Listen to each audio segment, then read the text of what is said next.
आपके सामने ये जूम लाइब्रेरी का एक क्लिप है। जूम लाइब्रेरी आपकी बाकी जो फिजिकल लाइब्रेरीज होती है उसी का एक वर्चुअल कॉन्सेप्ट है। यहाँ पर आप यूपीएससी, स्टेट पीसीएस या फिर किसी दूसरे कॉम्पिटिटिव एग्जाम्स के लिए जो बाकी लोग प्रिपरेशन कर रहे हैं उनके साथ एक नॉन डिस्टर्बिंग एनवायरनमेंट में अपनी पढ़ाई कवर कर सकते हो। एंड आपको एक ऑर्गेनाइज एनवायरनमेंट मिलता है जहाँ कोई डिस्टर्बेंस भी नहीं होती है, प्लस में आपके सिटिंग आवर्स बहुत अच्छे से इंप्रूव हो जाते हैं। एंड इसके अलावा हम लोग कुछ शेड्यूल्स भी रन करते हैं एग्जाम स्पेसिफिक जो भी हो रहा होता है, जो आपको सिलेबस वगैरह कवर करने में बहुत हेल्प करता है। So you get a very organise environment to increase your sitting hours. अगर आप इस कॉन्सेप्ट को ज्वाइन करना चाहते हो तो इसी वीडियो के नीचे टेलीग्राम चैनल का लिंक है, आप टेलीग्राम चैनल पर जाइए, वहाँ पर डिस्क्रिप्शन में एडमिन का यूज़र नेम होगा, आप कॉन्टैक्ट करके जूम लाइब्रेरी को ज्वाइन कर सकते हो। सोशल इश्यूज़ का हमारा टॉपिक नंबर 6.1 है फाउंडेशनल लिटरेसी एंड न्यूमरेसी। तो रिसेंटली इसकी सेकंड रिपोर्ट आई थी और उसको रिलीज़ किया था जो इकोनॉमिक एडवाइजरी काउंसिल है ना प्राइम मिनिस्टर का, उनके द्वारा। तो विल ट्राई टू अंडरस्टैंड इस रिपोर्ट में कि क्या होता है Nipun Bharat mission, foundation literacy numeracy क्या होता है, रिपोर्ट की कुछ फाइंडिंग्स, इंडिया में करंट स्टेटस क्या है, चैलेंजेस क्या चल रहे हैं इस फाउंडेशन लिटरेसी में, and there are certain other reports also which are release by multiple institutions, उनकी क्या मेथोडोलॉजी है, क्या फ्रीक्वेंसी है, क्या स्टेटस है with respect to literacy in India. तो FLN का मतलब होता है बेसिक जो रीडिंग, राइटिंग और मैथमेटिक्स की स्किल्स होती हैं, लेकिन जब फाउंडेशन की बात कर रहे हैं ना तो दे आर टॉकिंग अबाउट कि जो students basic text understanding, calculation कर पाते हैं ना 3rd क्लास तक, उसके बारे में बात कीजिए, जो कि फाउंडेशनल होती है, एकदम जो नींव होती है ना इंसान की उम्र की पढ़ाई की। वहाँ पर हमारी जो नेशनल एजुकेशन पॉलिसी 2020 थी ना, उन्होंने भी इस चीज़ को लेकर के बहुत एम्फोसाइज किया था कि we want to work on this. Ministry of education ने इसके लिए निपुण भारत मिशन लॉन्च किया था, और कि हर एक स्टूडेंट जो है ना वो नेसेसरली क्लास 3 के एंड तक इसमें ये वाली एबिलिटीज़ डेवलप कर ले। और ये मिशन जो था ये 2026 तक चलने वाला है। तो इस मिशन के अकॉर्डिंगली ना हमारा एम ही है कि 3rd क्लास तक का हर बच्चा इस एक रीडिंग एबिलिटी डेवलप कर ले, लिखने की ability, basic mathematical operation, basic life skills के बारे में जान ले। तो ये इसकी होलिस्टिक डेवलपमेंट करेगा। तो students will be able to maintain good health and wellbeing, they will have effective communication, और वो ज़्यादा कनेक्ट कर पाएंगे अपने आसपास से। तो this will make them have those. अब देखो दिस इज़ ये एक जो आइसबर्ग वाला एग्जाम्पल दिया जाता है ना, ये हमेशा की तरह दिया जा रहा है कि फाउंडेशन स्किल्स जो होती है ना हमारे सबकॉन्शियस के ऊपर बहुत अच्छा इंपैक्ट पड़ती हैं, उसके कारण ही हमारी बेटर लर्निंग आउटकम्स निकलते हैं, तभी हमारी हाई ऑर्डर लर्निंग पॉसिबल हो पाती है। तो अभी जो ये फाउंडेशन लिटरेसी न्यूमरेसी की जो रिपोर्ट आई है ना, इसका कुछ डेटा हम लोग देख लेते हैं। इसका डेटा बहुत मुश्किल है कि आपसे पूछा जाएगा कहीं पर, बट आपको पता होना चाहिए, क्योंकि कोई ऐसे वगैरह में या फिर किसी दूसरे क्वेश्चन में सपोर्टिंग एलिमेंट की तरह आप इसे यूज़ कर सकते हैं। जैसे लिटरेसी के मामले में पंजाब की परफॉर्मेंस बेस्ट रही थी। यहाँ पर तमिल, कोंकणी, आसामीज़ और बोडो की जो लैंग्वेज थी ना, इनकी परफॉर्मेंस बहुत पुअर रही है। न्यूमरेसी के मामले में 42% ऐसे बच्चे थे जिन्होंने अपना जो मिनिमम प्रोफिशिएंसी का जो बेंचमार्क था उसको क्रॉस किया था। स्टेट परफॉर्मेंस की बात करें देखते हो पंजाब में सारे इंडिकेटर्स में टॉप किया है। राजस्थान और सिक्किम की परफॉर्मेंस भी इंप्रूव हुई है। कुछ स्टेट्स जैसे मेघालय, तेलंगाना, यूपी जो थे, ये बहुत सारे पैरामीटर्स पर परफॉर्म अच्छे से नहीं कर पा रहे थे। इंडिया के अंदर जो फाउंडेशन लिटरेसी न्यूमरेसी का लेवल है ना वो बहुत कम है in comparison to the other one, और कोविड-19 के टाइम पर सब बहुत ज़्यादा इंपैक्ट भी पड़ा था। तो देयर आर 72.8% बच्चे ऐसे हैं जो एक सिंपल क्लास 2 लेवल के सेंटेंसेस को नहीं पढ़ पा रहे हैं।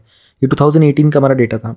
और 82% बच्चे ऐसे हैं जो एक बेसिक सब्सट्रैक्शन की प्रॉब्लम को सॉल्व नहीं कर सकते क्लास 3 तक। ऑलराइट, सो ये कुछ इश्यूज़ हैं, ये प्रॉब्लम्स हैं। अगर आप चाहें तो आप इनको नोट डाउन कर सकते हैं, इट्स योर चॉइस। तो ये हमारा ASER का डेटा था, और बाकी अजीम प्रेमजी यूनिवर्सिटी का 2021 का भी एक डेटा था। मुझे पर्सनली लगता नहीं कि फाउंडेशन लिटरेसी न्यूमरेसी का क्वेश्चन आएगा। देखो मैंने पहले भी कई बार बताया, UPSC ना एजुकेशन का जो टॉपिक होगा ना उसमें वो सेकेंडरी एजुकेशन पर ज़्यादा फोकस करेगा, और हेल्थ के जो टॉपिक्स होते हैं ना UPSC हेल्थ में ना प्राइमरी हेल्थ के ऊपर ज़्यादा फोकस करता है। इसका मतलब ये नहीं कि वो प्राइमरी एजुकेशन को इग्नोर करता है या फिर वो सेकेंडरी हेल्थ को इग्नोर करता है, बट जो भी आप क्वेश्चन देखोगे ना, अगर आप प्रीवियस ईयर क्वेश्चन के कलेक्शन पे जाओगे, यू विल सी एजुकेशन में ना मोस्टली जो क्वेश्चंस आते हैं ना वो सेकेंडरी लेवल से बनाए गए हैं, और हेल्थ में वो प्राइमरी लेवल से बनाए गए हैं। तो आपको एक बेसिकली एक रेंज मिल जाती है, आइसोलेट कर लेते हैं टॉपिक को कि कहाँ पर मुझे कितना फोकस करने की ज़रूरत है। तो फाउंडेशन लिटरेसी न्यूमरेसी का जो इशू था ना उसमें बेसिकली इकोनॉमिक डेवलपमेंट बहुत अच्छी हो जाएगी। स्टार्टिंग से ही वो फाउंडेशन बिल्डअप होगी, और एजुकेशन एंड एम्प्लॉयमेंट की ज़्यादा अपॉर्चुनिटीज़ डेवलप हो जाती हैं। पॉलिटिकल पार्टिसिपेशन में ईजी हो जाता है स्टूडेंट्स के लिए। अपनी हेल्थ मेंटेन कर पाते हैं, अगर उनकी लिटरेसी स्किल्स अच्छी होती है तो उनकी म्यूचुअल अंडरस्टैंडिंग बन पाती है, कम्युनिटी स्पिरिट बेहतर हो पाती है। सो निपुण भारत मिशन में और जो हमारा नेशनल एजुकेशन पॉलिसी था, दोनों में ही फाउंडेशन लिटरेसी न्यूमरेसी को फोकस किया गया था। दोनों में क्या डिफरेंस था? नेशनल एजुकेशन पॉलिसी में बात की गई थी 3 years ऑफ प्री स्कूल, उसके साथ भी क्लास 2 तक जो प्राइमरी एजुकेशन होती है ना वहाँ पर फोकस किया जाएगा। निपुण भारत कहता है 1 year of pre school plus में अप टू क्लास 3 तक का फोकस किया जाएगा FLN पर। इसमें सब कुछ में हमको बहुत सारे चैलेंजेस फेस करने पड़ते हैं। हिस्टोरिकली हम लोगों ने देखा था कि जो मार्जिनलाइज इस चीज़ को पूरा का पूरा रखा गया था, मतलब दशकों तक हमने इसके ऊपर फोकस नहीं किया था, अटेंशन नहीं दी थी, लेकिन निपुण भारत मिशन के बाद इस पर फोकस किया जा रहा है। इसकी अंडरस्टैंडिंग की प्रॉब्लम है कि नेशनल एजुकेशन पॉलिसी क्या कहना चाहती है, निपुण भारत क्या कहना चाहता है, तो दोनों को हम लोगों ने क्लियर कर ही लिया है। कभी कभी ना लैंग्वेज का इशू होता है। मोस्टली जो स्टूडेंट्स होते हैं उनके पेरेंट्स की डिमांड होती है कि हमारे बच्चों को इंग्लिश में पढ़ाया जाए, तो प्रायोरिटी स्कूल में इंग्लिश को दी जाती है। लेकिन जब बात करते हैं फाउंडेशन लिटरेसी वगैरह की ना, तो यहाँ पर जो मदर टंग का जो होता है ना कॉन्सेप्ट, जो हमारी नेशनल एजुकेशन पॉलिसी में भी था, उस पर अगर फोकस किया जाए तो ज़्यादा बेटर होता है। टीचर्स की बात करते हैं, इंडिया के अंदर टीचर्स का सीट बहुत सारी वेकेंट है। अगर हम रूरल इंडिया की ही बात करते हैं ना, तो वैकेंसी 69% तक है। ये हमारी जो यूनेस्को की रिपोर्ट आई थी उसके अकॉर्डिंगली बताया गया था। तो भारत के अंदर ओवरऑल देखते तो 19% टीचिंग पोजीशन अभी वैकेंट चल रही हैं। डिजिटल डिवाइड की बात करते हैं, सो 2020 से एंड 22 तक के अगर हम लोग डेटा चेक करें तो इन दैट डेटा ओनली 41.3 जो हमारे स्कूल्स थे ना, सिर्फ उनके पास एक्सेस था कंप्यूटर्स का। So this becomes very difficult कि स्टूडेंट्स को हर तरह की इंपॉर्टेंट जो स्किलफुल नॉलेज होती है वो कैसे इम्पार्ट की जाएगी। पैंडेमिक के कारण स्कूल बंद हो गए थे, बच्चे घरों पे थे, जूम से क्लासेस ले रही थी, आधी ज़्यादा बार तो क्लास अटेंड भी नहीं होती थी, तो इशू बन गया था। इसके कारण बहुत सारी अपॉर्चुनिटी चली गई थी। स्टूडेंट्स को बिना टेस्ट के, बिना एग्जाम के दूसरी क्लासेस में प्रमोट भी किया गया था। माल न्यूट्रिशन का भी प्रॉब्लम चल रहा था। छोटे बच्चों को बचपन से अगर उनको न्यूट्रिशन के इशू होते तो लर्निंग एबिलिटीज़ में इम्पैक्ट पड़ता है। और स्कूल्स के इंफ्रास्ट्रक्चर वगैरह इतने अच्छे नहीं है, कभी कभी वाटर फैसिलिटीज़ नहीं होती, कभी टॉयलेट्स नहीं होते हैं। तो सिर्फ 19 स्टेट्स ऐसे थे जिन्होंने एजुकेशनल इंफ्रास्ट्रक्चर के मामले में उनका जो नेशनल एवरेज था वो 67.12 था। तो ये ओवरऑल कंट्री का देखा जाए तो बहुत ही कम जाता है। What we can do is ना, हम लोग मीडियम ऑफ इंस्ट्रक्शन में ना उनकी स्टूडेंट्स की फैमिलियर लैंग्वेज के ऊपर फोकस कर सकते हैं। उसमें मदर लैंग्वेज भी हो, एक सेकंड लैंग्वेज भी लर्नर हो सकता है, तो उनको एजुकेशन इम्पार्ट करना ईजी हो जाएगा। उनकी इंटरपर्सनल इंटरेक्शंस को इंप्रूव किया जा सकता है, खास करके जो बच्चे डेमोग्राफिकली डाइवर्स होम से आते हैं। बहुत सारे स्टूडेंट्स ऐसे होते हैं जो उस जगह जिनका जन्म होता है वहाँ पर पढ़ाई नहीं करते, उनके पेरेंट्स की पोस्टिंग्स होती हैं, ट्रांसफ़र होती हैं, तो उनको दूसरे जगह पर जाना पड़ता है। तो वी कैन मेक श्योर कि उनको वहाँ पर कल्चरल शॉक ना लगे किसी तरीके का। स्किल्ड टीचर्स को अवेलेबल करा सकते हैं जिनकी एबिलिटी स्ट्रॉन्ग होती है, ताकि उनको डिफरेंट मदर टंग्स की इन्फॉर्मेशन होती है। और उसके अलावा हम लोग जो बाकी एग्जिस्टिंग टीचर्स हैं, आंगनवाड़ी वर्कर्स हैं, उनकी मदद ली जा सकती है, क्योंकि वो लोग मदर टंग में काफ़ी एक्सपर्ट होते हैं। स्किल्ड टीचर्स का रिटेंशन बहुत ज़रूरी होता है, इसलिए स्कूल्स की वर्किंग कंडीशन का बेहतर होना ज़रूरी है। होम लर्निंग पे काम किया जा सकता है, इसके लिए एक इंटरनेशनल बेस्ट प्रैक्टिसेस भी है। टर्की के अंदर ना वो लोग पेरेंटिंग इंटरवेंशन के ऊपर काम करते हैं कि स्टूडेंट्स जो बच्चों की मदर्स होती हैं ना, वो कितना उनको होम ट्रेनिंग करती हैं। तो उनका पूरा का पूरा एक कस्टडियल डे केयर प्रोग्राम था, इसको ट्राई किया गया था। तो उसमें उन्होंने पाया कि मदर की पार्टिसिपेशन के कारण बच्चों के जो स्कोर्स थे ना, उनमें इंप्रूवमेंट देखने को मिला था। इंटरनेट पेनिट्रेशन इंप्रूव किया जा सकता है। यूनिसेफ की 2022 की रिपोर्ट थी कि कुछ कंट्रीज जहाँ पर इंटरनेट एक्सेस ज़्यादा होता है उनके घरों में वहाँ बच्चों की फाउंडेशनल रीडिंग स्किल्स ज़्यादा बेहतर पाई गई थी। There is an opportunity to catch up. बहुत सारे स्टूडेंट्स ना वो पैंडेमिक के कारण ना अपनी क्लासेस अटेंड नहीं कर पाए थे, स्टूडेंट्स का ड्रॉप आउट बहुत ज़्यादा हो गया था। तो उस अपॉर्चुनिटी को अभी कैचअप किया जा सकता है। We can work on this and then we can focus on this gap. Nutrition improve कर सकते हैं। हमारे पास सक्षम आंगनवाड़ी एंड पोषण 2.0 स्कीम भी है, तो स्टूडेंट्स की नॉलेज बेहतर होती है अगर उनके पास न्यूट्रिशन अच्छा होता है। उनकी बॉडी परफॉर्म बेहतर करती है, उनका माइंड, उनका ब्रेन, उनकी बॉडी और उनकी all the feelings and things they all remain synchronised. तो न्यूट्रिशन पर फोकस करना भी पैरेलली बहुत ज़रूरी है। खाली हम एजुकेशन पर फोकस करेंगे तो बात नहीं बनेगी। इंफ्रास्ट्रक्चर बढ़ाया जा सकता है। स्कूल्स के अंदर अगर अच्छी एनवायरनमेंट होता तो स्टूडेंट्स को अपॉर्चुनिटीज़ मिलती हैं, फैसिलिटीज़ मिलती हैं, नए नए मेथड्स मिलते हैं सीखने को। उनकी एफिशिएंसी को हम लोग और बेहतर कर सकते हैं। डिफरेंट स्टेक होल्डर्स जो इन्वॉल्व है उनको भी उनकी कैपेसिटी बिल्डिंग पर काम किया जा सकता है। कुछ रिपोर्ट्स और भी हैं किस किस के द्वारा रिलीज़ की जाती हैं, कौन सी क्लास के लिए हैं, क्या मेथोडोलॉजी यूज़ करते हैं, क्या फ्रीक्वेंसी है। तो ASER की जो रिपोर्ट होती है, एनुअल स्टेटस ऑफ एजुकेशन, ये NGO प्रथम रिलीज़ करता है। हम लोग इसके ऊपर पढ़ चुके हैं। ये सारे टॉपिक एक्चुअली हम लोग कवर कर चुके हैं पहले भी एक बार ना। तो वो जिन बच्चों की उम्र 3 से 16 साल तक की होती है ना, उनके लिए होता है एंड एनुअली इस रिपोर्ट को रिलीज़ किया जाता है। फिर हमारे पास National Achievement Survey, Ministry of Education का, ये जो स्टूडेंट्स 3rd, 5th, 8th और 10th क्लास में होते हैं उनके लर्निंग आउटकम्स को देखते हैं। लोग MCQ वगैरह कंडक्ट करते हैं उसके बेसिस पर। तो ये 3 साल में एक बार किया जाता है। FLN की रिपोर्ट हम लोगों ने राइट नाउ पढ़ाई था, इकोनॉमिक एडवाइजरी काउंसिल के द्वारा होता है। तो इसमें डिफरेंट मेथोडोलॉजीज़ का इस्तेमाल करते हैं, अलग अलग जगह से डेटा लिया जाता है और ये 2 साल में एक बार होता है। देन फाउंडेशन लर्निंग स्टडी भी किया जाता है ministry of environment and NCERT के बाद 3rd क्लास के बच्चों के लिए, जिसमें बच्चों के साथ इंटरव्यू किया जाता है। तो अगर आप देखोगे इसमें भी सबसे ज़्यादा जो इंपॉर्टेंट होने वाला है वो है जो ministry of environment, ministry of education की तरफ से होता है। लाइक फाउंडेशन लर्निंग स्टडी पे आप देख सकते हो या फिर आप नेशनल अचीवमेंट सर्वे पे काम कर सकते हो। तो this topic has relevance with respect to your mains में स्कीम वगैरह है, कौन सा मिशन कितनी देर तक चलेगा, और तो मेंस में ही ये टॉपिक आपका पूरा ज़्यादा रेलेवेंस देगा आपके लिए। There are particular sustainable development goals also, है ना, और वो कौन सा पिलर पे काम करता है। जैसे हमारा 0 हंगर हो गया, क्वालिटी एजुकेशन का सस्टेनेबल डेवलपमेंट गोल 4 हो गया, थर्ड हो गया गुड हेल्थ एंड वेलबींग को लेकर के, तो कहाँ का इनका इम्पैक्ट होता है। तो दीज थिंग्स कैन ऑल्सो भी मेंशन इन योर आंसर। अगर आप ऐसे बना दोगे तो उसका भी एक इम्पैक्ट पड़ेगा कि अच्छा ये पर्टिकुलर जो स्किल्स हैं उनका हमारा सस्टेनेबल डेवलपमेंट गोल को अचीव करने में भी सपोर्ट मिलता है हमको। यूपीएससी के हैंडी बुकलेट में आपको ये सारा कंटेंट मिलेगा। मैं आपको एक बार सबका सैंपल दिखा देता हूँ, एक एक चीज़ मैं आपको दिखा दूंगा। 900 से ज़्यादा माइंड मैप्स है जो आपको प्रीलिम्स में भी, मेंस में भी, स्टैटिक कंटेंट भी और डायनेमिक भी है। 400 से ज़्यादा मेंस के क्वेश्चन है प्रैक्टिस के लिए। 200 से ज़्यादा निमोनिक्स हैं ताकि आप फैक्ट्स को याद रख सको। कोट्स वगैरह हैं, आंसर राइटिंग की चेकलिस्ट है, डेली प्रोग्रेस ट्रैकर है, टॉपर्स का कुछ डेटा है, 7 शेड्यूल है। प्लस में इसके साथ में आपको 400 से ज़्यादा आंसर राइटिंग के कीवर्ड्स, प्रीवियस ईयर के मेंस के question papers, constitutional articles, modern history timeline, revision pipeline, कुछ हॉट टॉपिक्स की लिस्ट वगैरह, ये सारी चीज़ मैं आपको दिखा देता हूँ and then you can download them from the description of the video. If you talk about the mind maps ना, तो आपको 900 से ज़्यादा माइंड मैप्स मिलेंगे जो आपको प्रीलिम्स एंड मेंस में, प्लस में स्टैटिक एंड करंट अफेयर दोनों तरह के टॉपिक्स में आपके लिए यूजफुल होंगे। जैसे 15 फाइनेंस कमीशन की रिपोर्ट हो गई है, उसके अलावा जैसे गिग वर्कर्स का टॉपिक आपको रिसेंटली मेंस के एग्जाम में भी देखने को मिला था, ग्लोबल बायोडाइवर्सिटी आउटलुक की रिपोर्ट वगैरह के बारे में, GNCTD का जो बिल था इसके ऊपर मेंस में क्वेश्चन आया था रिसेंटली, हेल्थ के डेटा को लेकर तो हर बार क्वेश्चन आता ही है, इंडिया की आर्कटिक एंटार्कटिक पॉलिसीज़ को। तो ये जो माइंड मैप्स है इनके सोर्सेज जनरली जो आपका हिंदी न्यूज़पेपर है, आपका इंडियन एक्सप्रेस का न्यूज़पेपर है जहाँ से मेजरली क्वेश्चंस बनते हैं, प्लस में सनसेट टीवी के ऊपर जो बहुत सारे डिबेट्स एंड डिस्कशंस होते हैं। सनसेट टीवी वही है जो पहले राज्यसभा टेलीविजन हुआ करता था, उसको बाद में अपडेट कर दिया गया क्योंकि उसमें लोकसभा टीवी को भी मर्ज कर दिया गया। एंड कुछ मेजर जो करंट अफेयर की मैगजीन में आप देखोगे वो लोग भी इन्हीं टॉपिक्स को हिंदू, इंडियन एक्सप्रेस और संसद से ही कवर करते हैं, तो ये टॉपिक आपको वहाँ पर भी रिफ्लेक्ट होते हुए दिखाई देंगे। तो these are all the major things जो आपको देखने को मिलेंगी। अब जैसे रेगुलेशन ऑफ NGOs को लेकर के क्वेश्चन था रिसेंटली, पॉपुलेशन कंट्रोल पॉलिसीज़ को लेकर, विमेन इन आर्म्ड फोर्सेज को लेकर, फिर women in judiciary, women in agriculture को लेकर, विमेन रिजर्वेशन बिल को लेकर भी था। ये बहुत सारे क्वेश्चन थे जो रिसेंटली एग्जाम में आपको रिफ्लेक्ट देखने को मिले थे। बायोटेक्नोलॉजी हो गया, CBI वर्सेस स्टेट्स का क्वेश्चन भी आपको देखने को मिला था, कमर्शियल कोल माइनिंग को लेकर, फिर डिजिटल इंडिया को लेकर। दीज आर द क्वेश्चन जो आपको रिसेंटली देखने को मिले थे एग्जाम में। अब अगर हम बात करते हैं कि और क्या कुछ होगा इस माइंड मैप्स के अंदर, तो बहुत सारे डेटा में कुछ और एक्स्ट्रा आपको थोड़े से दिखा देता हूँ। जैसे ऑल इंडिया जुडिशियल सर्विसेज को लेकर के अगर क्वेश्चन बनता है, and then we have ancient ports को लेकर स्टैटिक का कंटेंट है, एनिमल हस्बेंड्री का है, एसेट रिकंस्ट्रक्शन कंपनीज को लेकर भी है माइंड मैप, उसमें क्या इश्यूज होते हैं, क्या एडवांटेजेस होते हैं, फिर क्या आप वे फॉरवर्ड लिख सकते हो। तो किसी भी टॉपिक में आपको जो कंटेंट पढ़ना होगा आप उसी कंटेंट को पढ़ सकते हो। तो माइंड मैप्स इस चीज़ में बहुत हेल्पफुल है।